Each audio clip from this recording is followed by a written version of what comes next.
السلام عليكم ورحمة الله وبركاته. الحمد لله رب العالمين، والصلاة والسلام على سيدنا محمد وعلى آله وصحبه أجمعين، وما توفيقي إلا بالله، لا حول ولا قوة إلا بالله العلي العظيم. سبحانك لا علم لنا إلا ما علمتنا إنك أنت العليم الحكيم. கண்ணியத்துக்குரிய பெரியோர்களே, அன்பார்ந்த சகோதரர்களே, இறைத்தூதர் ஸல்லல்லாஹு அலைஹி வஸல்லம் அவர்களுடைய குடும்பத்தினரின் பெருமையை பற்றி இறைவன் குர்ஆனிலே பேசுகிறான்.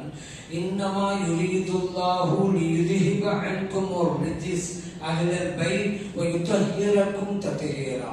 நபிகள் நாயகம் ஸல்லல்லாஹு அலைஹி வஸல்லம் அவர்களுடைய புனித குடும்பத்தை சார்ந்தவர்களே, அல்லாஹ் தஆலா உங்களிடமிருந்து மாசுகளை அகற்றி உங்களை தூய்மைப்படுத்தவே விரும்புகிறான் என்று இறைவன் புகழாரம் சூட்டுகிறான். இறைத்தூதர் ஸல்லல்லாஹு அலைஹி வஸல்லம் அவர்களுடைய குடும்பத்தினர்கள் புனிதர்களாக பரிசுத்தமானவர்களாக இருக்கிறார்கள் என்பதால் தான் ஜகாத் அவர்களுக்கு நாம் கொடுத்தால் அது நிறைவேறாது. அவர்களுக்கு நாம் ஜகாத்து கொடுத்தால் நமக்கு நிறைவேறாது. அவர்கள் ஜகாத்தை வாங்குவது அவர்களுக்கு தடுக்கப்பட்டதாகவும் ஹராமாகும்.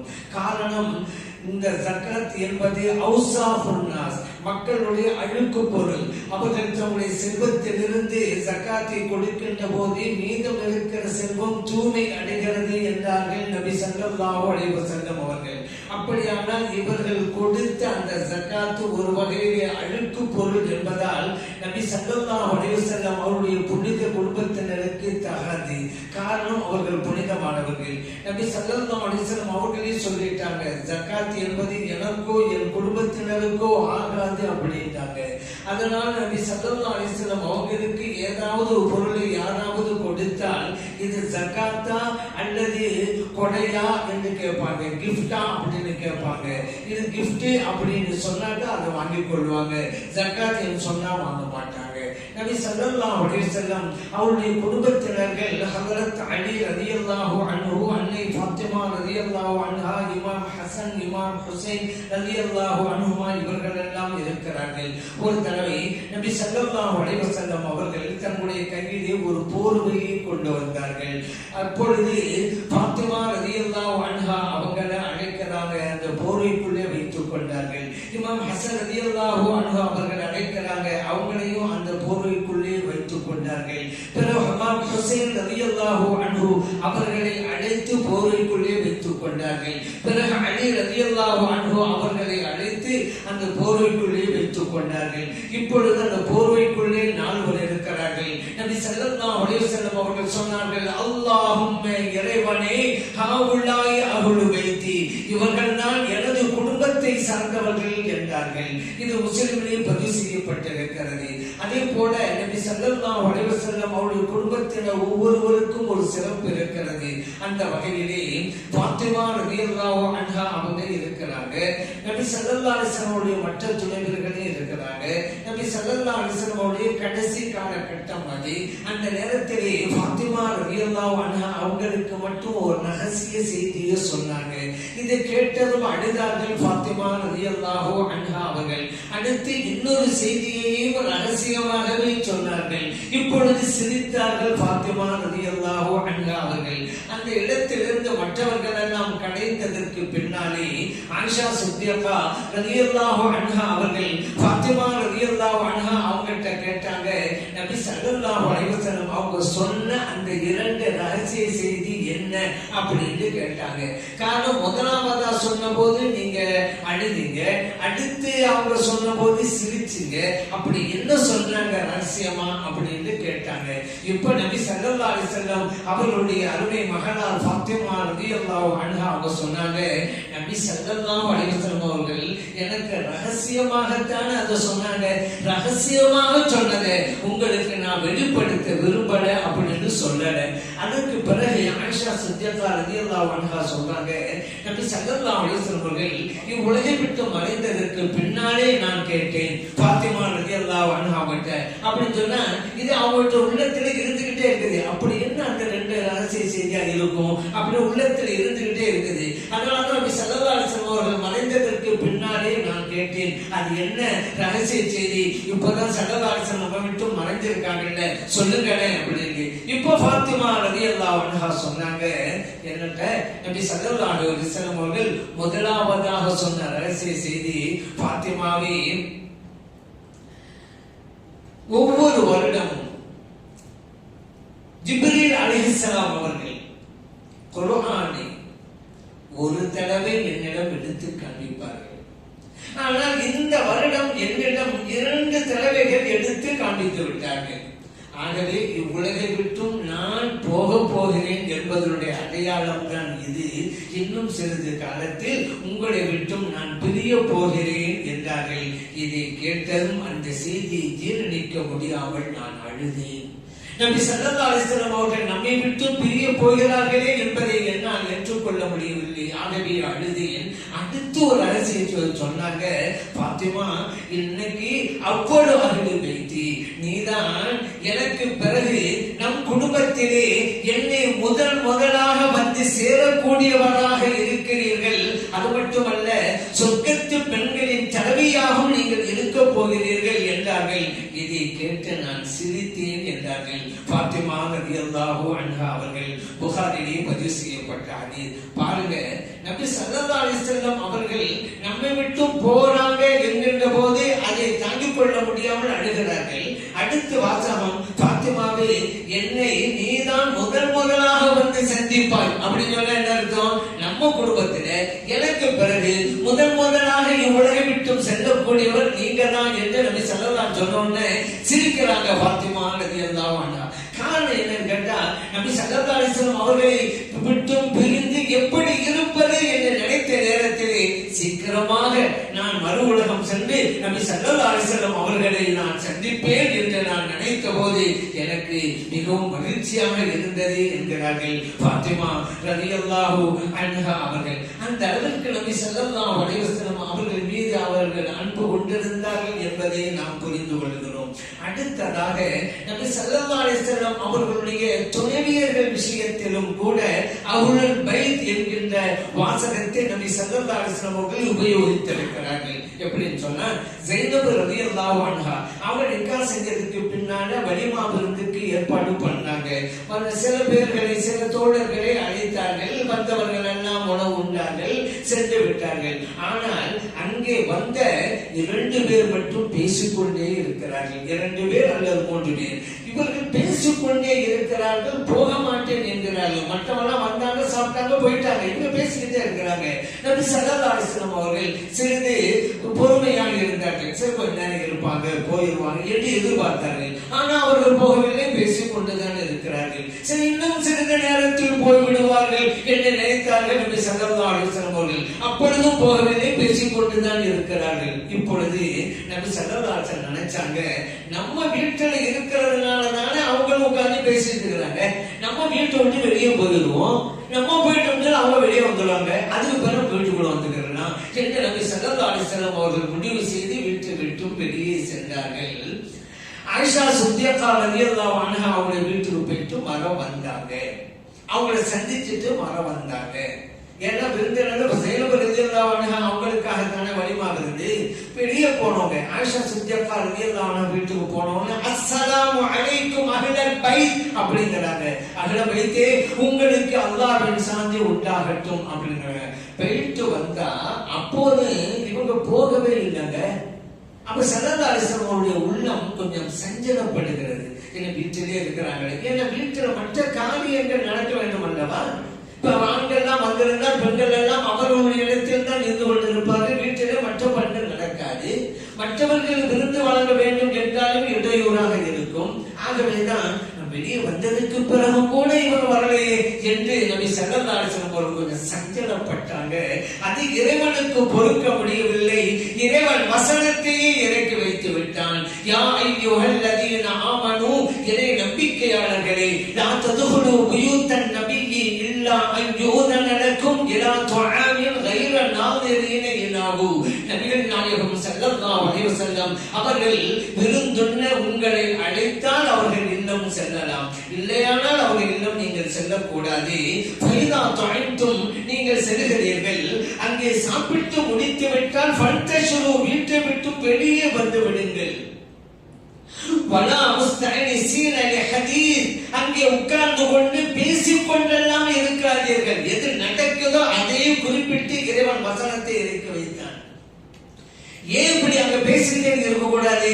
இன்ன தாலிக்கும் கான யூதின் நபிய, நபி ஸல்லல்லாஹு அலைஹி வஸல்லம் அவர்களுக்கு உங்களுடைய இந்த செயல்பாடு நோவினையை கொடுக்கிறது. இந்த நோவினையை கொடுக்க உங்களுக்கு அனுமதி கிடையாது.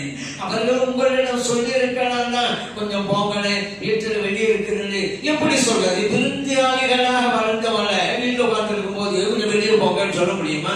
அவர்கள் சொல்லவில்லை உங்களிடம். ஏன் தெரியுமா? உங்களிடம் சொல்வதற்கு அவர்கள் வெட்கப்படுகிறார்கள். அடுத்து அல்லாஹ் சொன்னான், வல்லாஹு லா யஸ்தஹி மினல் ஹக், இந்த சத்தியத்தை சொல்ல நான் வெட்கப்பட மாட்டேன், வெளியே வாங்க என்று அல்லாஹ் தஆலா வசனத்தை இறக்கி வச்சிட்டான். நபி ஸல்லல்லாஹு அலைஹி வஸல்லம் அவருடைய உள்ளம் நோவினை அடைகிற அளவிற்கு யாரும் நடக்க கூடாது என்பது ஒன்று.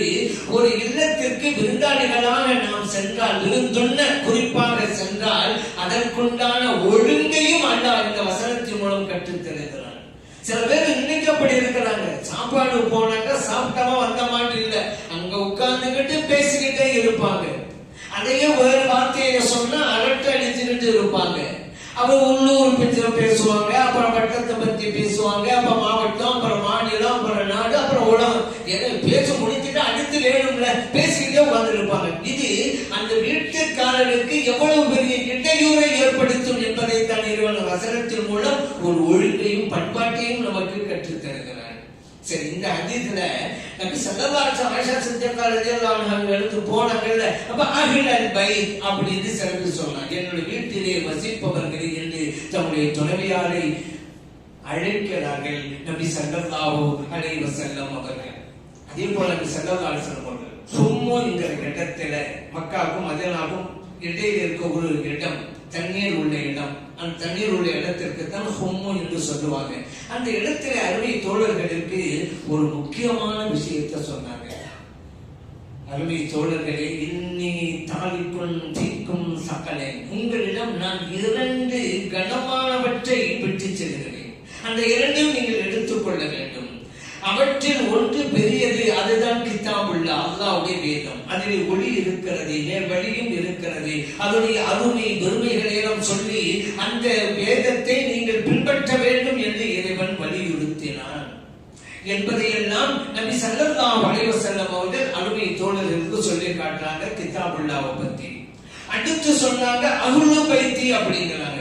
என்னுடைய குடும்பத்தினர்களையும் நான் உங்களிடம் விட்டு செல்கிறேன். இந்த இடத்தில் நபி ஸல்லல்லாஹு அலைஹி வஸல்லம் 3 தடவை ஒரு விஷயத்தை சொல்றாங்க. என் குடும்பத்தின் விஷயத்தில் அல்லாஹ்வை உங்களை நான் நினைவூட்டுகிறேன். என் குடும்பத்தின் விஷயத்தில் அல்லாஹ்வை உங்களை நான் நினைவூட்டுகிறேன். என் குடும்பத்தின் விஷயத்திலே அல்லாஹ்வை உங்களுக்கு நான் நினைவூட்டுகிறேன் என்றார்கள் நபி ஸல்லல்லாஹு அலைஹி வஸல்லம் அவர்கள். முஸ்லிம்களிலே பதிவு செய்யப்பட்டார்கள். இங்க பாருங்க, 2 விஷயம். அதுல ஒன்னாவதா கிதாபுல்லா அப்படிங்கிற அல்லாஹ்வின் வேதம், இரண்டாவதா சொல்லுங்க அஹ்லுல் பைத். அவர் நிப்பாட்டி இருக்கலாம், 3 தடவை சொல்றாங்க. ஏன் தெரியுமா? கிதாபுல்லாவை எடுக்கிற விஷயத்துல எல்லாரும் சரிதான், குர்ஆன் எடுத்துக்க வேண்டியதான் அப்படி எல்லாம் எடுத்து வருவாங்க. அஹ்லுல் பைத் என்று சொன்னது சிலருக்கு ஜீரணிக்காது. இன்றைக்கும் ஜீரணிக்காதவர்கள் எல்லாம் இருக்கிறார்கள். அது என்ன? அவங்களை எடுத்துக் கொள்வது, அவங்களை என்ன பின்பற்றது என்று இன்னைக்கும் தத்துவம் பேசுறவங்க இருக்கிறாங்க. அதனால்தான் நபி ஸல்லல்லாஹு அலைஹி வஸல்லம் அவர்கள் 3 கூறினார்களோ என்று நாம் நினைக்க வேண்டியது இருக்கிறது. அல்லாஹ்வை நினைவூட்டுகிறேன் என் குடும்பத்தின் விஷயத்தில் என்று சொல்லி காட்டினார்கள். அப்புறம் குர்ஆன் சொன்ன இடத்திலே என் குடும்பத்தினர் குர்ஆனுக்கு கொடுக்கிற விளக்கத்தை எடுத்துக் கொள்ளுங்கள் என்பதற்காகத்தான் இதை சொன்னார்கள். என் குடும்பத்தினரை நீங்கள் அரவணைக்க வேண்டும், கண்ணியப்படுத்த வேண்டும், பின்பற்ற வேண்டும் என்பதற்காகத்தான் இதை சொல்லிவிட்டு சென்றார்கள். ஆகவேதான் ஒரு சமயத்துல இப்னு அப்பாஸ் ரலியல்லாஹு அன்ஹு நபி ஸல்லல்லாஹு அலைஹி வஸல்லம் அவர்கள் ஒது செய்வதற்காக தண்ணி கொண்டு வந்து வச்சாங்க. ஸல்லல்லாஹு அலைஹி வஸல்லம் அவர்கள் ஒது செய்ய வர போறான்னு தெரிஞ்சுட்டு வச்சுட்டு வந்துட்டாங்க. ஆனா இவங்க தான் வச்சாங்கன்னு தெரியாது. நபி ஸல்லல்லாஹு அலைஹி வஸல்லம் கேட்டாங்க, இந்த தண்ணீரை யார் வைத்தது அப்படின்னாங்க. அங்கிருந்து அவங்க சொன்னாங்க, இப்னு அப்பாஸ் அப்பாஸ் ரலியல்லாஹு அன்ஹு அவங்க தான் வச்சாங்கன்னு உடனே துஆ செஞ்சாங்க நபி ஸல்லல்லாஹு அலைஹி வஸல்லம் அவர்கள். அல்லாஹும்ம ஃபக்ஹுஹு ஃபித்தீன், யா அல்லாஹ் இவருக்கு மார்க்கத்துடைய விளக்கத்தை வழங்குவாயாக. புகாரில் பதிவு செய்யப்பட்டாங்க மார்க்கத்தின் விளக்கம். ஆகவேதான் இந்த குர்ஆனுடைய வசனங்களுக்கெல்லாம் விளக்கம் அளித்தவர்கள் பல இமாம்கள், பல பெரியவர்கள் எல்லாம் இருக்கிறார்கள். ஆனால் ரஈசுல் முஃபஸ்ஸிரீன், குர்ஆனுக்கு விரிவுரை வழங்கியவர்களின் தலைவர் என்கின்ற பெயர் இப்னு அப்பாஸ் ரலியல்லாஹு அன்ஹு அவர்களுக்கு தான் உண்டு. ஒன்றை பெறுவதாக இருந்தால் ஒன்றை கொடுத்துத்தான் என்பதையும் இங்கே நாம் பார்க்கலாம். அது மட்டுமல்ல, பணி விட்டையிலே மிகப்பெரிய உயர்வும் சிறப்பும் இருக்கிறது என்று. அடுத்தவங்களுக்கு உதவி செய்யணும், பெரியவங்களா இருந்தா பணிவிடை செய்யணும், ஹிதமத் செய்யணும். அதுல பல புரோஜனம் இருக்கு. பாருங்க, இப்னு அப்பாஸ் ரலியல்லாஹு அன்ஹு இந்த துஆ ஏன் கிடைச்சிச்சு? உதவி செய்வது தண்ணி கொண்டு போய் கொடுத்தாங்க, கிடைச்சிட்டு துஆ கடைசி என்ன போகுது? வேறு யாருக்கும் இல்லாத சிறப்பு அவருக்கு கிடைத்து விட்டது. எந்த அளவுக்கு தெரியுமா? உமர் ரலியல்லாஹு அன்ஹு ஆட்சி காலத்துல சில பெரிய வயதிலே மூத்த சஹாபா பெருமக்களை அழைத்து வைத்துக் கொண்டு ஆலோசனை செய்வாங்க அல்லவா? அதிலே ஒரு சிறுவனும் இருப்பார். சிறுவன் இளைஞர். யாரு? இப்னு அப்பாஸ் ரலியல்லாஹு அன்ஹு. வயதிலே மூத்த சஹாபா பெருமக்களுக்கு ஒரு உறுத்தல் இருந்தது. நம்ம எல்லாம் வயது மூத்தவங்களா இருக்கிறோம், இதுல ஒரு இளைஞரும் இருக்கிறாரே உறுத்தல். புரிந்து கொண்டார்கள் உமர் ரலியல்லாஹு அன்ஹு அவர்கள். ஒரு கட்டத்துல இந்த உறுத்தல் அகற்றணும் முடிவுக்கு வந்துட்டாங்க. உமர் ரலியல்லாஹு அன்ஹு எல்லாரும் இருக்கிறாங்க, இப்னு அப்பாஸ் ரலியல்லாஹு அவங்களும் இருக்கிறாங்க. ஒரு விளக்கம் கேட்டாங்க. நண்பர்களையும் கேட்டாங்க, ஒரு விளக்கம் கேட்கிறேன், உங்களுக்கு தெரிஞ்சவங்க சொல்லுங்க அப்படின்னு. அல்லாஹ் தஆலா இதா ஜாஅ நஸ்ருல்லாஹி வல் ஃபத்ஹ் வரஅய்த الناس يدخلون في دين الله افواجا فسبح بحمد ربك واستغفر انه كان توابا. இந்த வசனத்தை ஓதி விளக்கம் சொல்லுங்க. இது என்ன வருது? அல்லாஹ்வுடைய வெற்றியும் உதவியும் வந்துவிட்டால் மக்கள் சாரையாக இந்த மார்க்கத்திலே பிரவேசிக்க ஆரம்பித்து விட்டால் நீங்க தஸ்பீஹ் செய்யுங்க, பாவமன்னிப்பு தேடுங்க என்பதுதான் அர்த்தம். இது சொன்ன உடனே ஒரு சாமி சொன்னாங்க, இது மார்க்கம் நல்லா தலைத்தவங்கும், மக்களுக்கு வந்து நல்லா பரவும், நிறைய பேர் இதுக்கு வருவாங்க மார்க்கத்துக்குள்ள அப்படின்னு தான் அறிவிக்கிறாங்க. அதுல இருக்கிறதால செய்து படைத்தன்னாச எதுகொள்ளோன பீதியில் இல்லா அப்பாஜா, இந்த மார்க்கத்திலே மக்கள் கூட்டம் வரணும் இருக்குதுல, அதைத்தான் அறிவிக்கிறாங்க. உண்மைதான். இன்னொரு சாமி சொல்றாங்க, அல்லாஹ்வுடைய உதவி நமக்கு கிடைக்கணும், அல்லாஹ் வாக்குறுதி வழங்கியிருக்கிறாங்க. இதான் ஜாஅ நஸ்ருல்லாஹி வல் ஃபத்ஹ், வெற்றியும் அல்லாஹ் உதவி உங்களுக்கு வந்தால் அது கிடைக்க போகுது நல்லா சொல்லி இருக்கலாம். இன்னொரு சாமி சொல்றாங்க, அப்படி கிடைச்சிட்டா நம்ம அல்லாஹ்வை துதிக்கணும், ஃபஸப்பிஹ் பிஹம்தி ரப்பிக, அல்லாஹ்வை துதிக்கணும் அதான் சொல்றாங்க. இப்படி ஒவ்வொரு கருத்து. கடைசியாக இப்னு அப்பாஸ் ரலியல்லாஹு அன்ஹு இந்த சூரா இறங்கிய போது நீங்கள் என்ன புரிந்தீர்கள்? ஒவ்வொரு சஹாபியும் இந்த அத்தியாயம் இறங்கிய போது என்ன புரிந்தார்கள் என்பதை சொல்லிட்டாங்கல்ல. இப்னு அப்பாஸ் ரலியல்லாஹு அன்ஹு கேட்டாங்க, நீங்க என்ன புரிஞ்சீங்க இந்த சூரா இறங்கிய நேரத்திலே? அவங்க சொன்னாங்க, இந்த சூரா இறங்கிய நேரத்திலே நம் உயிரிலும் மேலான கண்மணி நாயகம் ஸல்லல்லாஹு அலைஹி வஸல்லம் அவர்கள் நம்மை விட்டு பிரிய போகிறார்கள் என்று நான் புரிந்தேன். ஏன்? நபி ஸல்லல்லாஹு அலைஹி வஸல்லம் அவர்கள் வந்தது எதற்கு? மார்க்கத்தை மக்கள் கொண்டு போய் சேர்க்க. அல்லாஹ் சொல்லிட்டான், மக்கள்லாம் இங்க வந்துருவாங்க, மார்க்கத்துக்கு கூட்டமா வந்துருவாங்க அப்படின்னு அல்லாஹ் சொல்லிட்டான். அப்படின்னா நபி ஸல்லல்லாஹு அலைஹி வஸல்லம் அவர்கள் வந்த பணி முடிந்து விட்டது அல்லவா? அவர்கள் வந்த பணி முடித்து விட்டால் இந்த உலகத்தை விட்டு அவர்கள் சென்று விடுவார்கள் அல்லவா? ஆகவே இந்த அத்தியாயம் இறங்கியவுடன் ஸல்லல்லாஹு அலைஹி வஸல்லம் அவர்கள் இன்னும் கொஞ்ச காலத்திலே நம்மை விட்டு பிரிய போகிறார்களே என்று நான் புரிந்தேன். ஒருவர் ரலியல்லாஹு அன்ஹு சொன்னாங்க, மற்றவர்களை பார்த்து இப்ப புரியுதா உங்களுக்கு? ஏன் உங்களுக்கு மத்தியிலே இந்த இளைஞரையும் நான் அமர வைத்திருக்கிறேன் என்று அப்படின்னு சொன்னாங்க. இந்த சிறப்பு ஏன் கிடைச்சிச்சு? நபி ஸல்லல்லாஹு அலைஹி வஸல்லம் அவர்கள் செய்த பிரார்த்தனையின் வெளிப்பாடு என்பதையும் நாம் அறிந்து கொள்ளலாம். அதனால்தான் இப்னு அப்பாஸ் ரலியல்லாஹு ஸல்லல்லாஹு குடும்பத்தை சார்ந்தவங்க தானே. ஆகவே இதற்கு விளக்கம் அளிக்கிற எனது குடும்பத்தை விட்டு சொல்றேன், குர்ஆனை விட்டு செல்கிறேன், இதற்கு விளக்கம் அளிக்கிற குடும்பத்தில் விட்டு செல்கிறேன். இன்னொரு அதிகம் ஒன்று இருக்குது, அதை எல்லாரும் சொல்லுவாங்க, என்னது? தரத்து ஃபீக்கும் அம்ரன், உங்களை நான் இரண்டை விட்டு செல்கிறேன், நான் ததுல்லுமா தமஸ்ஸத்து பிஹுமா, அந்த இரண்டையும் பற்றி பிடிக்கும் காலமெல்லாம் ஒரு காலம் வழி தவற மாட்டீர்கள். ஒன்று கிதாபுல்லாஹ் அல்லாஹ்வுடைய வேதம், இன்னொன்று சுன்னத்து ரசூலிஹி இறைத்தூதர் ஸல்லல்லாஹு அலைஹி வஸல்லம் அவருடைய சுன்னத் ஹதீஸ் பொன்மொழி அப்படின்னு இது எல்லாரும் சொல்லுவாங்க. நம்மளும் இந்த ரெண்டையும் ஏற்கிறோம், தலைமையில் வைக்கிறோம், அந்த ரெண்டையும் பின்பற்ற வேண்டும் என்பதிலே அசைக்க முடியாத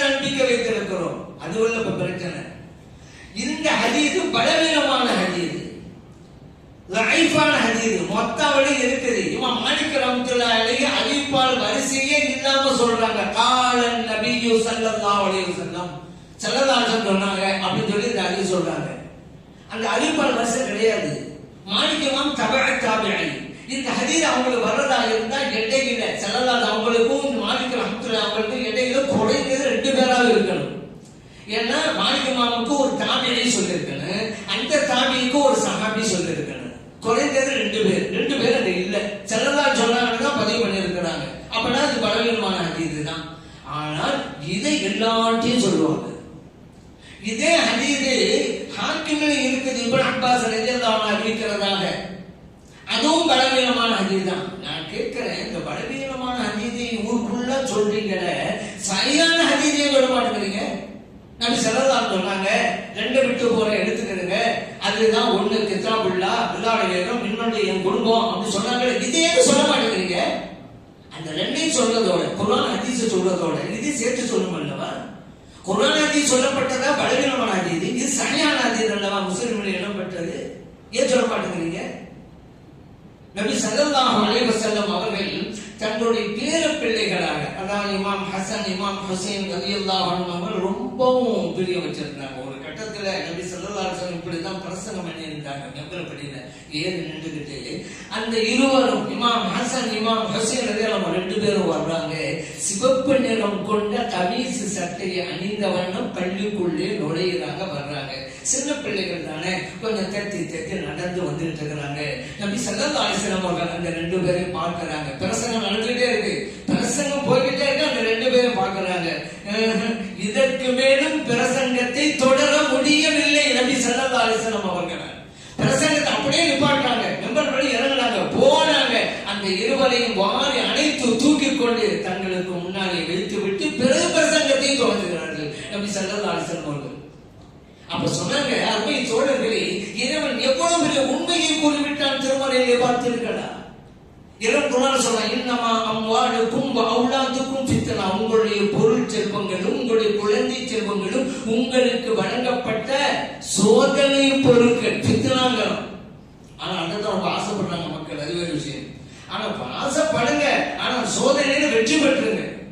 செல்வம் வேணும், சோதனை வேணும்னு நினைச்சு விட்டு சரித்து முரணா இருந்தாக்கா வராமலே இருந்திருக்கலாம். குழந்தைகளும் அப்படித்தான்.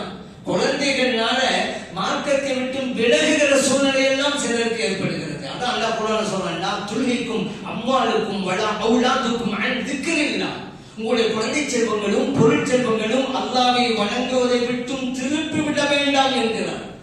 அதனால எல்லாம் லிமிட்டா வச்சிருக்கிறாங்க. செல்வமா அப்படித்தான். அந்த வகையில பார்க்கும்போது அந்த ஸல்லல்லாஹு சொல்றாங்க, அல்லாஹ் எவ்வளவு உண்மையை சொன்னா பாத்தீங்களா? குழந்தை செல்வங்கள் உங்களுக்கு வழங்கப்பட்ட சோதனை பொருட்கள். இப்பதான் நீங்க என்ன பாத்தீங்களே, அந்த 2 குழந்தைகளை பார்த்த போது என்னால் என்னுடைய சொற்பொழிவை தொடர முடியலையே. நிறுத்தின, போன, தூக்கன, வந்து அங்கே உட்கார வச்ச பிறகுதானே நான் தொடர்றேன். எல்லாம் எவ்வளவு பெரிய உண்மையை சொல்லி இருக்கிறேன் என்று நபி ஸல்லல்லாஹு அலைஹி வஸல்லம் சொன்னாங்க. ஒரு சமயத்துல இமாம் ஹசன் ரலியல்லாஹு அன்ஹு அவங்கள தன்னுடைய தோள் புஜத்தில் தூக்கிட்டு போனாங்க. அந்த நேரத்தில் ஒரு சஹாபி பார்த்துட்டாங்க. கண்கொள்ளா காட்சி. தூதர் ஸல்லல்லாஹு அலைஹி வஸல்லம் அவருடைய உடம்புக்கு மேலே அமர்கிற பாக்கியம் யாருக்கு கிடைக்கும்? அந்த குழந்தைக்கு கிடைத்திருக்கிறது. அவர்கள் தான் இமாம் ஹசன் ரலியல்லாஹு அன்ஹு. அப்போ உடனே பார்த்த உடனே இமாம் ஹசன் ரலியல்லாஹு அவரை பார்த்து அந்த சஹாபி சொன்னாங்க, ரகிப்த நிஅமல் மர்கபு ரகிப்த யா குலாம், சிறுவரே எவ்வளவு பெரிய அழகான சிறந்த வாகனத்தில் நீங்க பயணித்து போயிட்டு இருக்கீங்க அப்படின்னாங்க. அப்ப நபி ஸல்லல்லாஹு அலைஹி வஸல்லம் சொன்னாங்க, தோழரே, இந்த வாகனம் மட்டும் சிறந்ததல்ல, அதிலே வாகனிப்பவரும் சிறந்தவர் தான் என்றார்கள் நபி ஸல்லல்லாஹு அலைஹி வஸல்லம் அவர்கள். நிஅமல் ராகிபு ஹுவ அப்படி ஸல்லல்லாஹு அலைஹி வஸல்லம் சொன்னாங்க. அப்போ இந்த 2 பேரையும் நம்ம ஏன் நேசிக்கிறோம், அளவுக்கு நேசிக்கிறோம், எல்லாம் பலன் இருக்குதுங்க. இமாம் ஹசன் இமாம் ஹுசைன் இருந்தாலும் நேசிக்கிறோமா? ஒன்று நிச்சயங்க, என்னது? அல்லாஹ்வுடைய மஹப்பத் நமக்கு கிடைச்சு போச்சுங்க. ஏன்? ஸல்லல்லாஹு அலைஹி வஸல்லம் துஆ செஞ்சாங்க. ஸல்லல்லாஹு துஆ செஞ்சா நிச்சயமாக அல்லாஹ்விடத்தில் அங்கீகரிக்கப்படும்ங்கிறதுல யாருக்காவது ஐயம் இருக்கிறதா? இல்ல. நபி ஸல்லல்லாஹு அலைஹி சொன்னாங்க, அல்லாஹும்ம இறைவனே இன்னி உஹிப்புஹுமா, இந்த இருவரையும் இமாம் ஹசன் இமாம் ஹுசைன் ரலியல்லாஹு அன்ஹு 2 பேரையும் நான் நேசிக்கிறேன். அடுத்த வாசகம், ஃபஅஹிப்பஹுமா, ஆகவே இறைவனே நீயும் அந்த இறைவனை நேசிப்பாயாக. அடுத்த வாசகம், وَأَحِبَّ مَنْ يُحِبُّهُمَا இந்த இருவரையும் யாரெல்லாம் நேசிப்பார்களோ அவர்களையும் நீ நேசிப்பாயாக இறைவனே அப்படின்னு ஸல்லல்லாஹு துஆ செஞ்சிட்டாங்க. இப்போ இமாம் ஹசன் இமாம் ஹுசைன் ரஹ்மத்துல்லாஹி நேசிச்சோ வச்சுக்கிறங்க. இந்த துஆவின் அடிப்படையில் அல்லாஹ்வின் நேசம் நமக்கு வந்துவிடும். காரணம் துஆ செய்தவர்கள் நபிகள் நாயகம் ஸல்லல்லாஹு அலைஹி வஸல்லம் அவர்கள். அல்லாஹ் பைத்திலே நேசிக்கின்ற நல்லவர்களாக எல்லாம் இறைவன் நம்மை ஆக்கி அருள்வானாக. ஆமீன். அல்ஹம்துலில்லாஹ்.